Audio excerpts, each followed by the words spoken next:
The purpose of these lessons is to show you the logic behind the most basic Chinese characters, beginning with the simplest pictograms and later combining these elements to create more complex characters. This will be the sixth and final installment of characters taking first tone fang as either a phonetic or semantic element. The original sense of fang was many knives or many weapons, to designate the various unfriendly tribes, Fang Guo, to the north, south, east, and west of the state of Shang 3,500 years ago. There are 9 new characters in this lesson, 5 of which derive directly from Fang, while the other 4 were added because they enter into useful expressions with those other 5. We'll begin with Fang paired with a grass radical, Cao, also pronounced first tone Fang.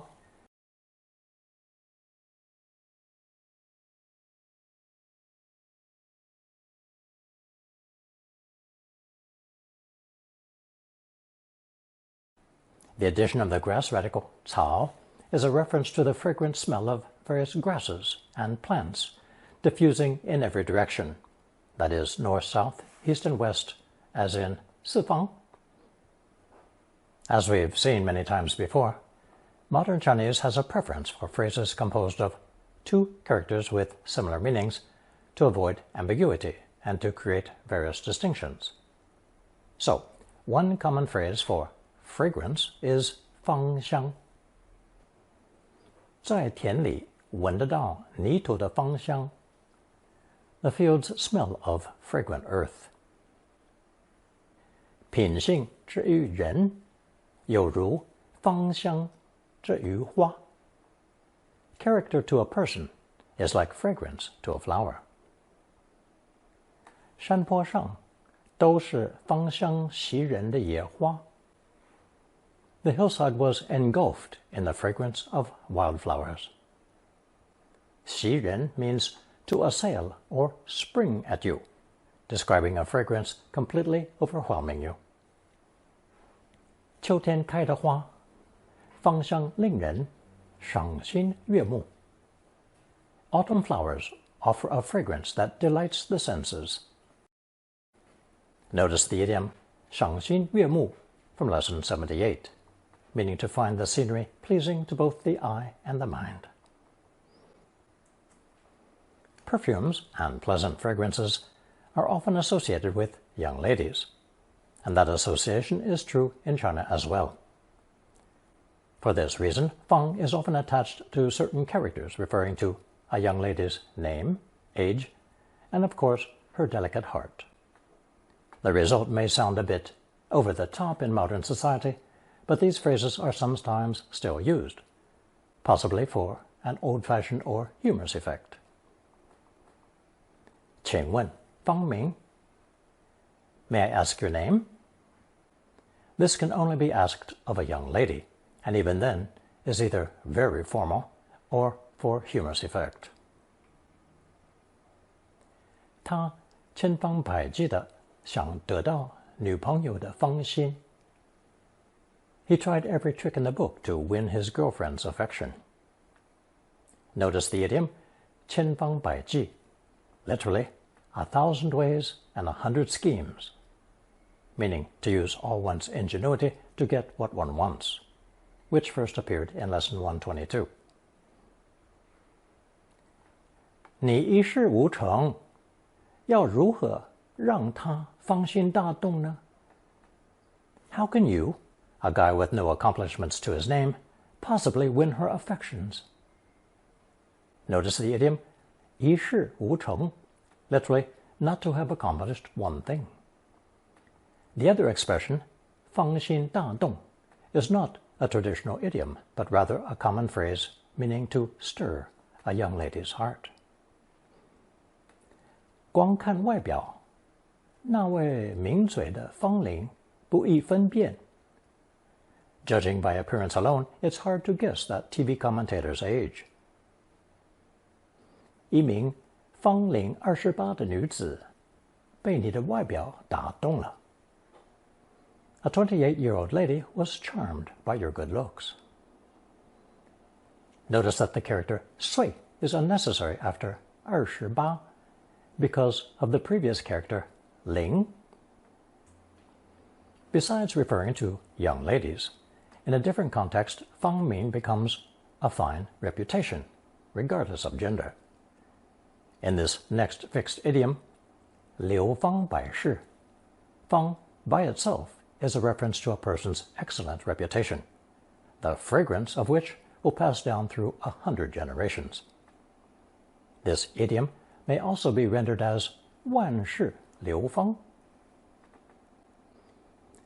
这位中国诗人以他的巨著流芳百世. This Chinese poet has achieved lasting fame through his monumental work. 若能完成使命，你的名字就会名垂千古，万世流芳. If you're able to fulfill your mission, your name will be remembered for all eternity. You'll recall 垂 from lesson 52, that derivative of 花, a pictogram of a tree thick with lush blooms. 垂 highlights those lush blooms weighing so heavily on the tree that they touch the ground, 土 at the bottom of the character. The combination 名垂, then, is a reference to the traditional way Chinese was written from top to bottom on strips of bamboo, the characters seeming to hang down on those strips in the written historical record. 千古 means a long, long time, or simply forever. Hence the idioms 名垂千古 and 万世流芳 side by side for even more emphasis. Our second character is also pronounced first tone 芳 or second tone 房, but this time the phonetic 芳 is combined with the earth radical 土. 芳 again is a reference to the four directions, here indicating the various subdivisions of a city, community, or neighborhood. Our new character 芳 usually pairs up with the character 间, 坊间, to mean in the streets or in the community. 这些特别的零件可以在坊间买到. These specialized parts can be purchased at your local store. 真相和坊间的流言恰恰相反，不要听信. The truth is quite the opposite of those rumors going around. Don't believe them. 国会和坊间对于外来人才的问题一直在辩论. The issue of foreign talent is being debated in the National Assembly and among the public.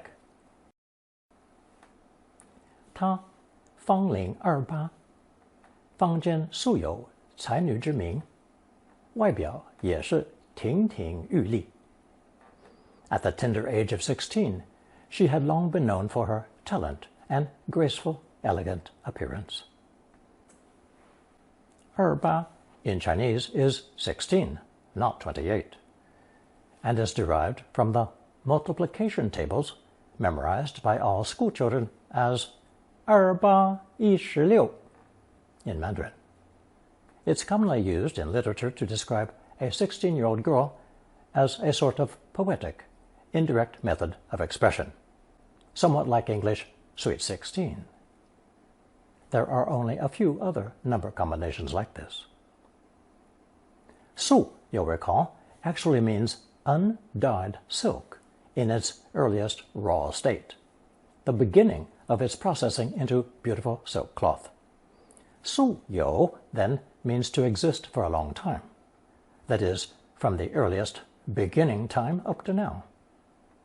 Other ways to express this is by saying 一直, 向来, or 素来. 亭亭玉立 is a new idiom meaning slim and graceful, describing a young lady, of course.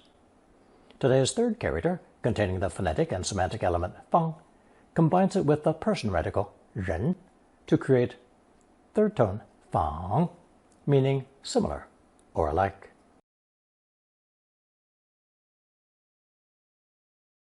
If you recall, first tone 芳 has, as one of its connotations, side by side, from the original idea of those neighboring states, 邦国, often in conflict with the state of Shang thousands of years ago.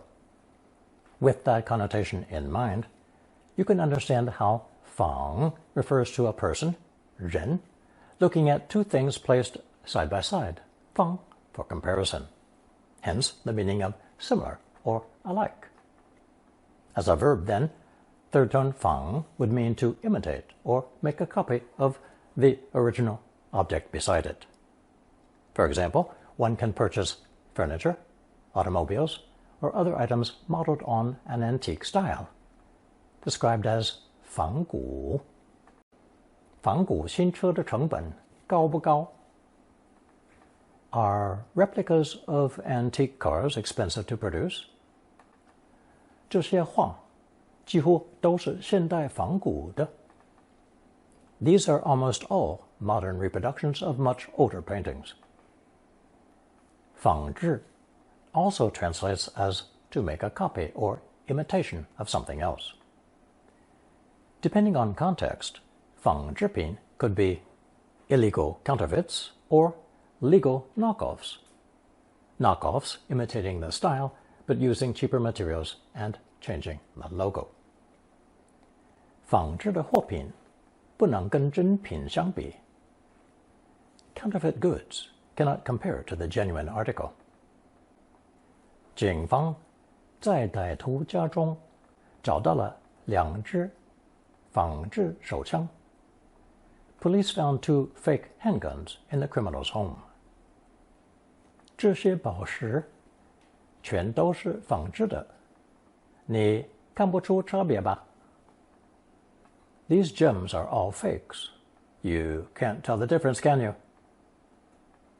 In Lesson 84, we saw that 照 means to illuminate, or throw light on our path in front, which we would naturally follow to avoid obstacles. So, by pairing the sense of 照 with 仿, 仿照, we have another verb meaning to imitate or follow an example. 我认为你要去想办法，比仿照别人的样子好。I think it's better to find your own solutions than to simply copy others. 本地的方法很好，其他地方也可以仿照办理。The local approach is good. Other places can follow suit. 我们仿照在西班牙看到的平底房来盖新的房子。We're building our new house based on the flat-roofed houses we saw in Spain. Now let's take a moment to add a new character unrelated to first tone 方, but necessary to make use of another character that is related. This new character, in the earliest oracle bone stage, showed 2 crooked arrows next to 2 flat pieces of wood, bound with a rope. It depicts the process of repairing misshapen arrows by binding them between flat planks to make them straight again. Those arrows were eventually dropped, expressing the same idea by replacing the arrows with misshapen pieces of wood, bound tightly together to correct their slight warp.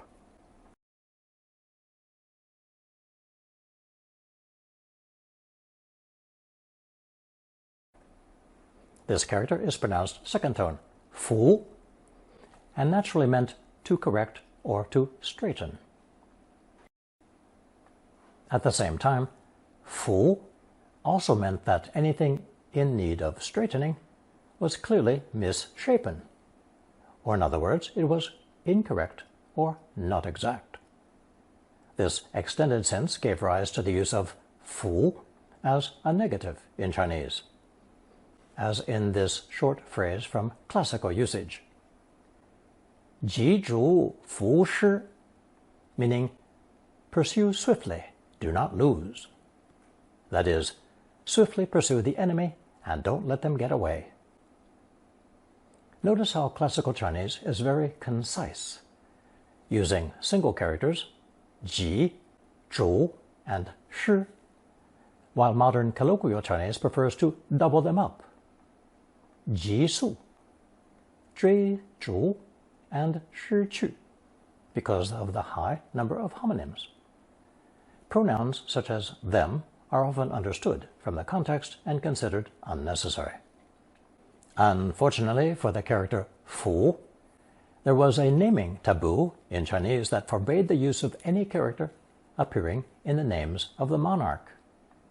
It so happened that between 87 and 74 BC, Emperor Zhao of Han was on the throne. So the use of Fu was forbidden because the emperor's actual birth name was Liu Fu Ling. That was when the negative character Bu became the preferred Mandarin replacement, although Fu was never completely lost, as it still appears in the common negative in some dialects, such as the Wu dialect of Shanghai. In modern Mandarin, Fu is never used in its original sense, but simply as a phonetic syllable to translate foreign words. It does, however, enter into the composition of several other characters.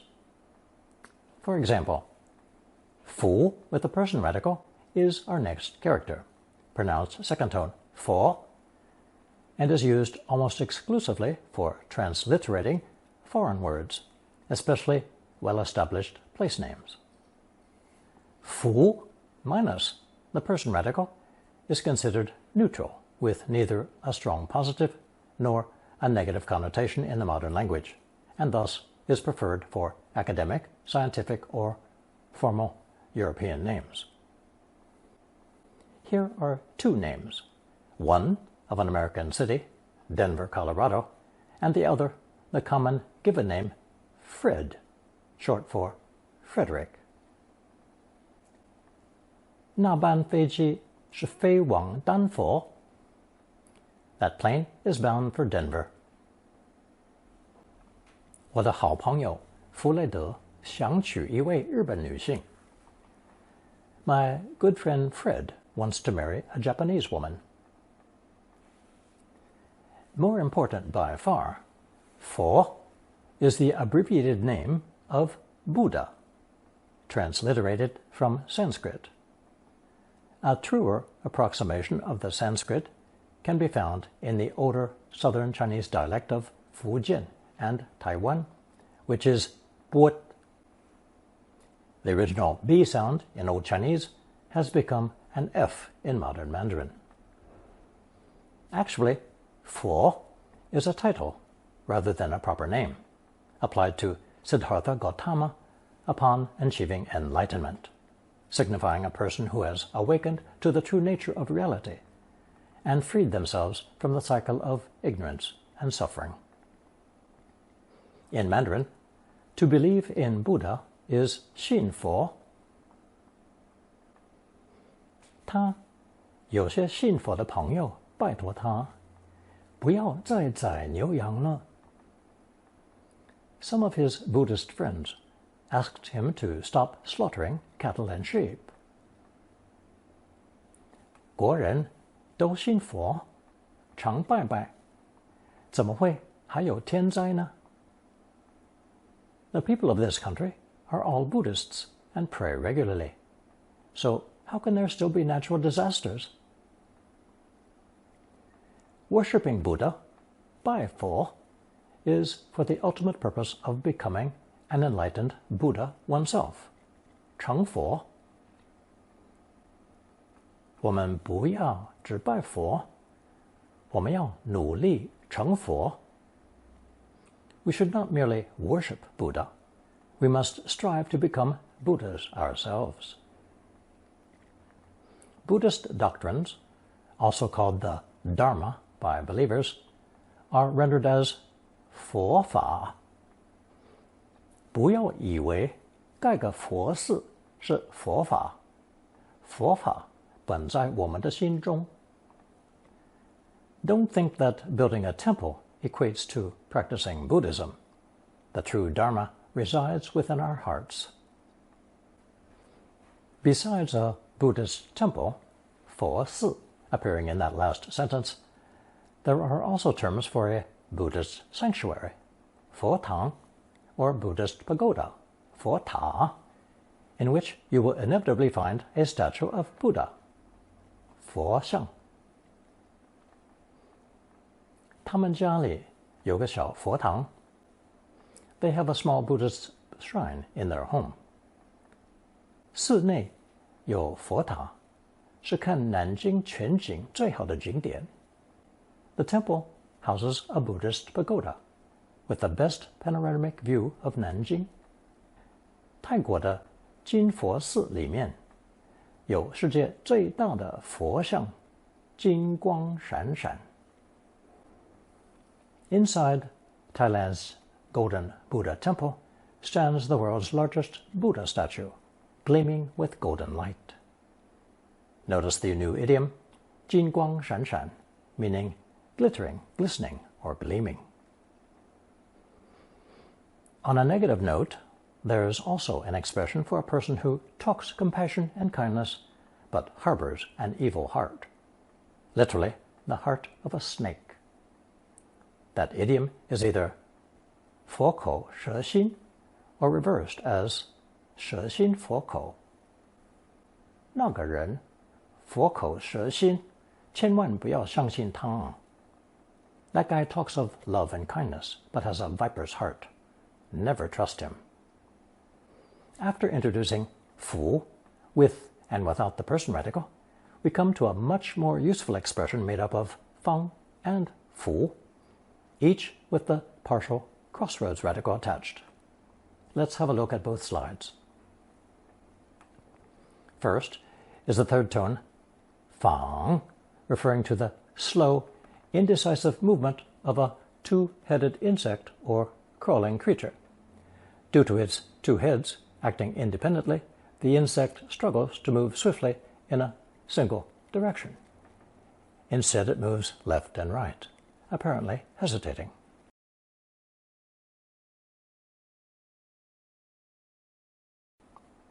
For that reason, this character incorporates the partial crossroads radical, meaning to walk, plus the side-by-side connotation of 方, implying indecision over two choices. I have no idea what that crawling thing might be today, but it's also described as serpent-like, which could mean it's a kind of centipede. As for 福 with the crossroads radical, it means similar or alike, but is found only in conjunction with those hesitating movements of 方 to mean as if, to seem more or less alike. Literally, unsure whether something is the original or its imitation. Pronounced 仿佛, it's a slightly more formal way to say 好像。她仿佛想明白了。She seemed to understand. 我们仿佛在哪里见过。We seem to have met somewhere before. 天上一朵朵的白云，仿佛是绵羊。The white clouds in the sky resembled a flock of sheep. 他仿佛一夜之间就闻名全世界。He seemed to become world famous overnight. Notice the idiom for overnight. 一夜之间。电影拖拖拉拉的，仿佛没完没了。The movie drags on and on, as if it will never end. Notice the two idioms, 拖拖拉拉 and 没完没了。他停下来，仿佛在想用什么字眼来回答。She paused, as if considering what words to use in response. 他说了很多，仿佛他的看法比别人的都来得高超。He talked a lot, as if his views were superior to everyone else's. The next character in today's lesson, based on 方, is composed of a large tray or plate above 方. with fang serving as both phonetic and semantic component.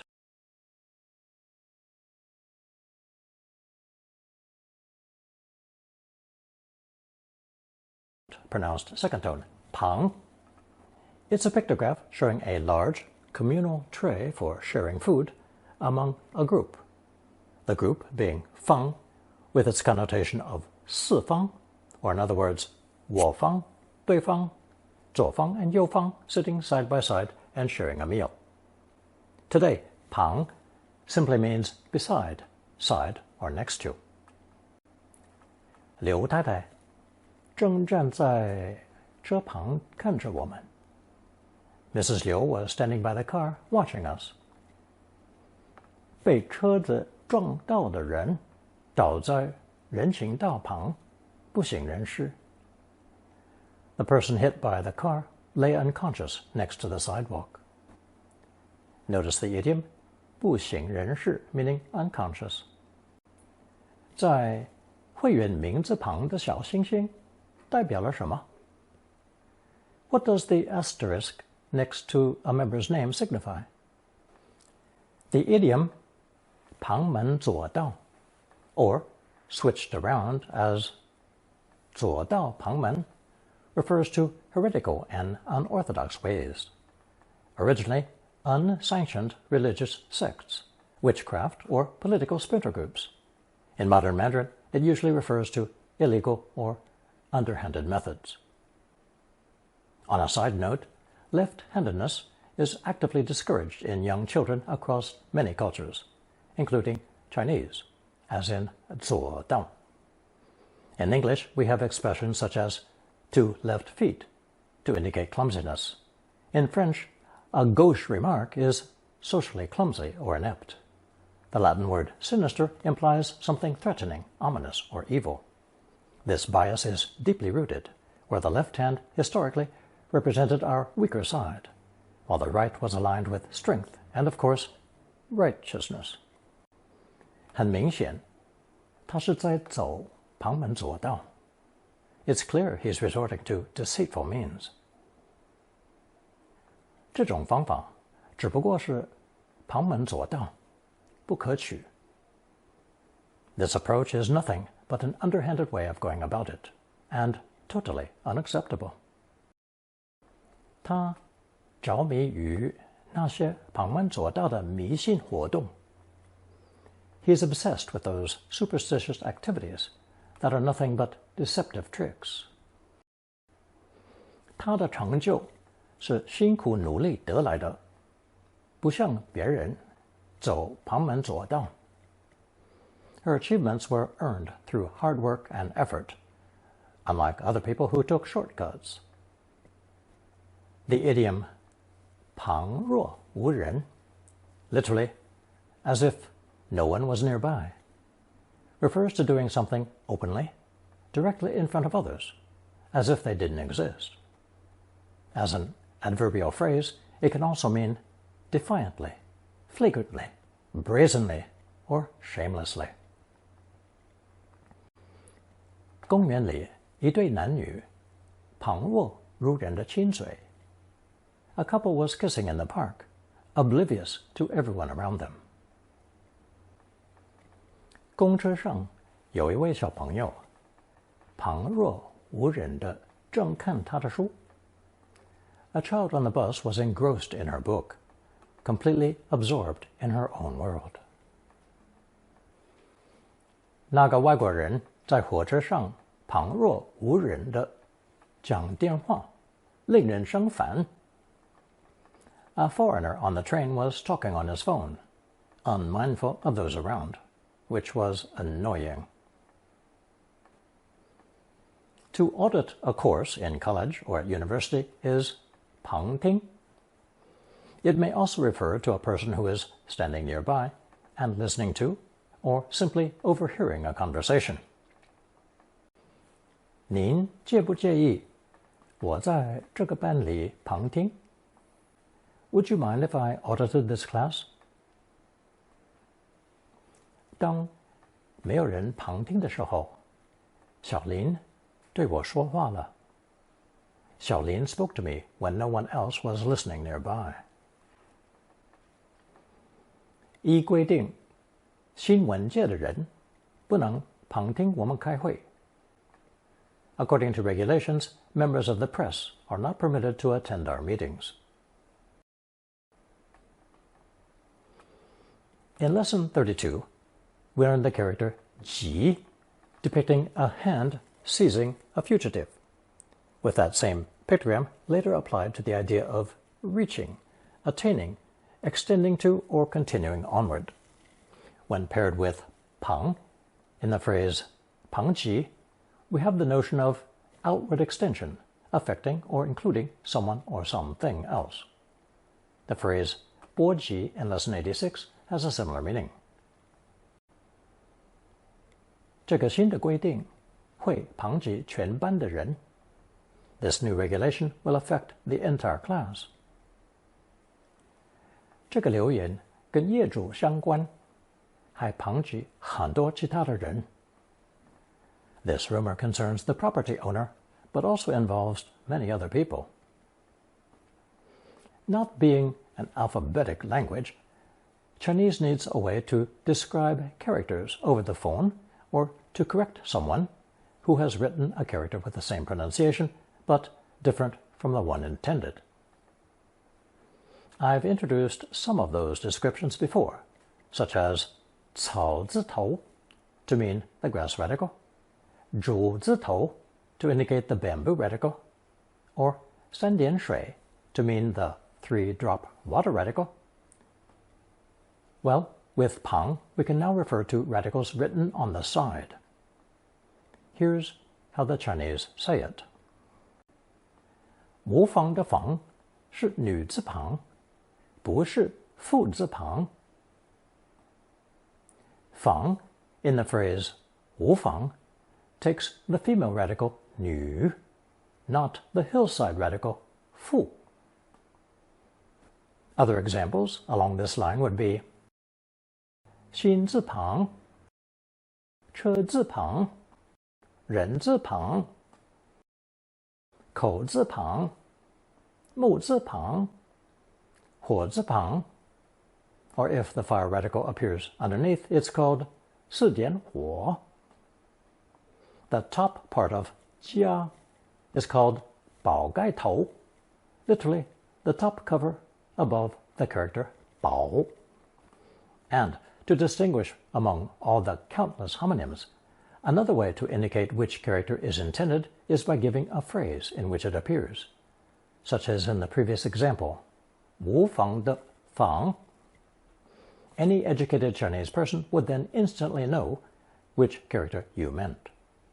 This method is absolutely essential when giving one's name, so that it's written correctly, especially when faced with a person with a heavy regional Chinese accent. Moving on, we saw in the composition of 旁 a pictograph showing a communal tray for sharing food among a group.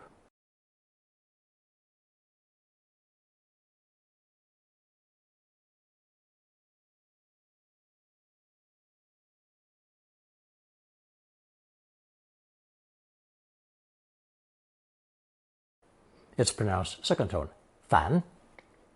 We can now learn how to use it as a standalone character. Its meaning of a tray or a plate has been delegated to another character which I'll introduce in a future lesson. But the sense of communal has been retained to mean in common with everyone, commonplace, or ordinary, such as the phrase 凡人 meaning an ordinary person, or a mortal as opposed to a heavenly being. 凡人皆有得意时. Everyone has their moment of triumph.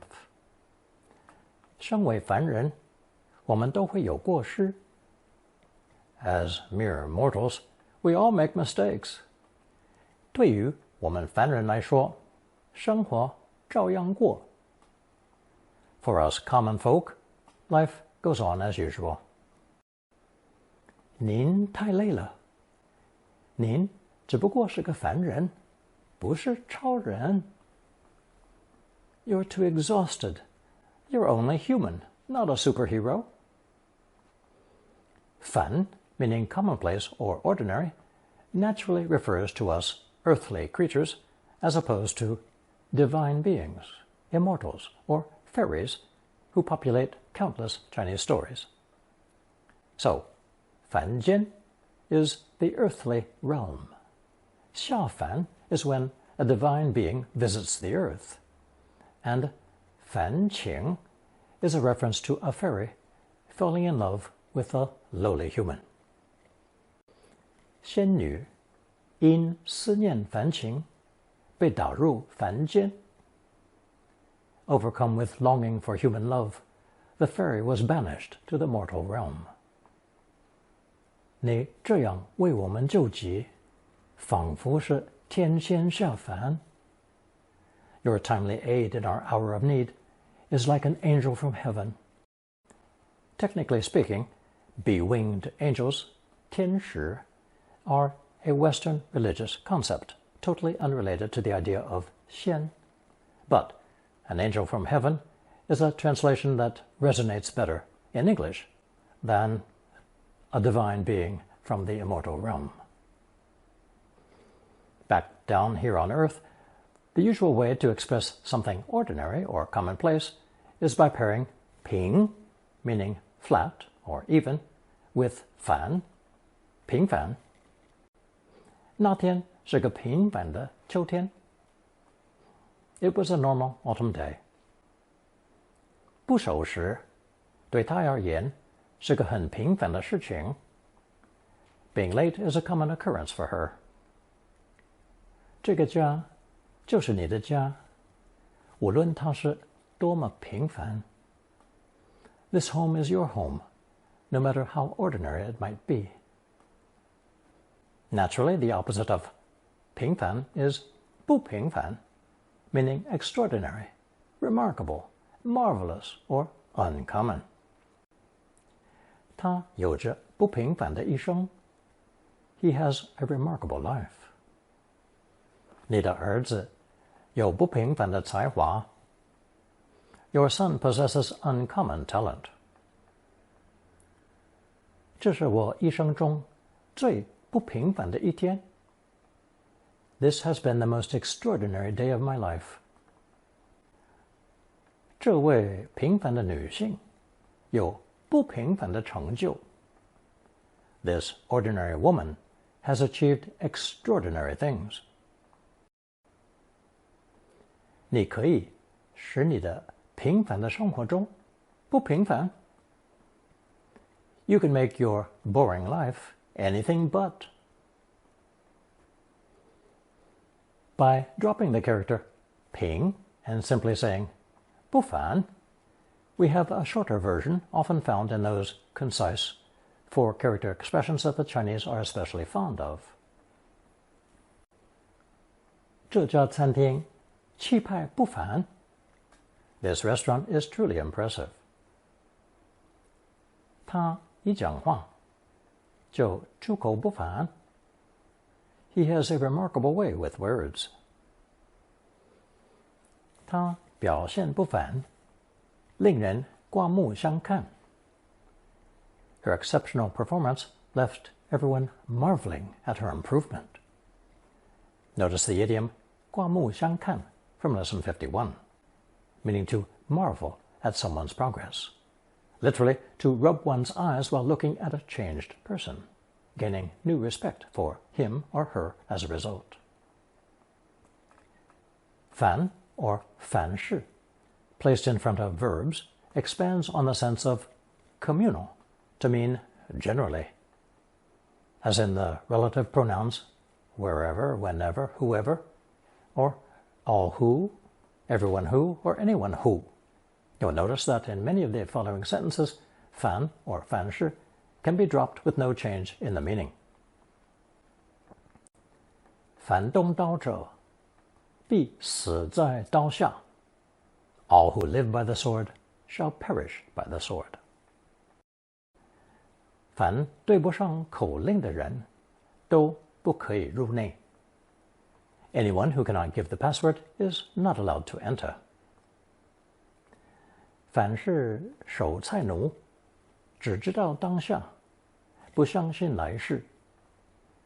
All misers only know the present and do not believe in an afterlife. 凡是肯刻苦的人，几乎没有办不到的事。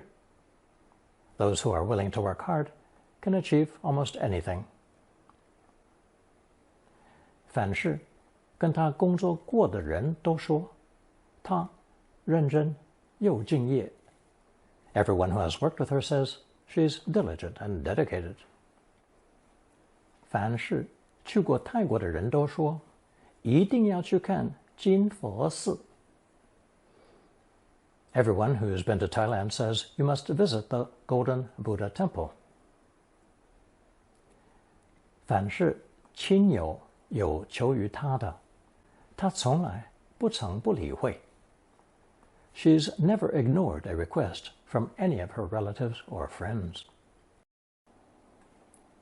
他对那位影星着迷，凡有他的电影，他都去看。He was infatuated with that movie star, going to see every film she appeared in. One way to say everything is 凡事。凡事一定有例外。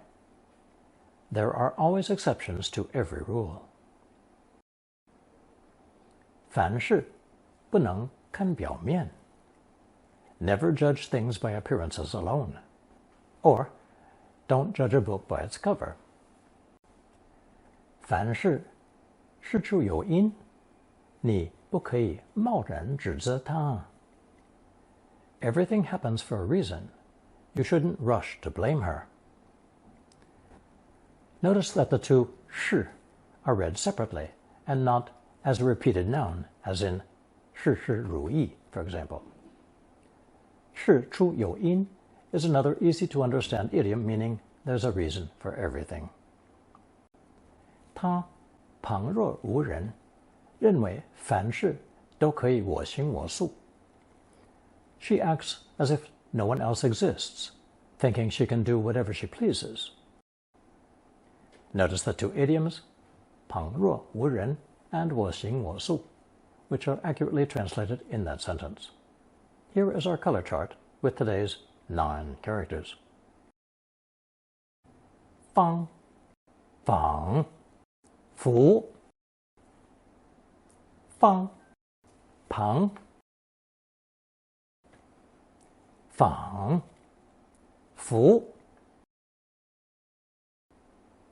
佛 and 凡。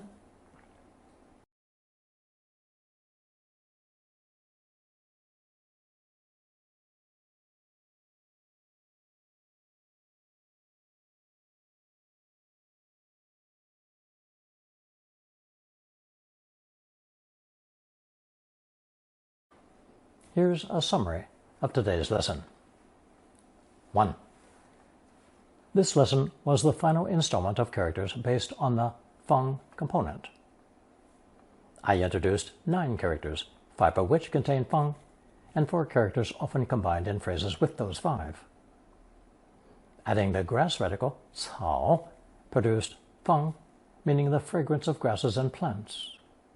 Combinations included 芳香, 芳名, 芳龄, 芳心, and 流芳百世. 2. Today's second character adds the earth radical 土 to create another first tone 方, meaning the subdivisions of a city or a neighborhood. The most useful phrase was 坊间, meaning in the community or in the neighborhood. 3. The third character adds the person radical 人, giving us third tone 仿, meaning similar or alike. Phrases included were 仿古, 仿制, 仿制品, and 仿照. 4. Next, I introduced the classical Chinese negative 福, which is no longer used in a negative sense, but rather as a phonetic syllable to transliterate foreign names and technical terms containing an F or V sound. Adding the person radical created fo, pronounced put in Old Chinese, and used to partially transliterate the Sanskrit name for Buddha, the full translation being pwut-ta, or now in modern Mandarin,佛陀, referring to Buddhist terms. We had 8 of them: 信佛, 拜佛, 成佛, 佛法, 佛堂, 佛寺, 佛塔, and 佛像. 5. Today's 4th new character, based on fang, added the partial crossroads radical, making another 3rd tone fang, meaning indecision over possible choices. As a mnemonic device, think of it as coming to a crossroads and not knowing in which direction to go, north, south, east, or west. There was only one common phrase using fang in this lesson, and that was fang fu, a slightly more formal term than the colloquial hao xiang. To create this phrase, it was necessary to introduce the character fu with the partial crossroads radical combined with the ancient negative fu. This new character, fu, exists solely to complete the phrase fang fu and appears nowhere else. 6. The 5th new character taking the fang root was pang, composed of a large communal tray for sharing food among a group sitting one next to the other. Phrases included pang, meaning beside, as in 字旁 for side radicals, and the verbs pangting and pangji. 2 useful idioms were 旁门左道 and 旁若无人. 7. The last character was that large communal tray, fan, now meaning commonplace or ordinary. Phrases with fan included 凡人, 凡间, 平凡, 不平凡, 凡事, 不是的事, and 凡事, 事情的事. Now you will find a short quiz on double, triple character, and longer expressions. Answer using only the characters learned so far.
Thank you for watching and listening.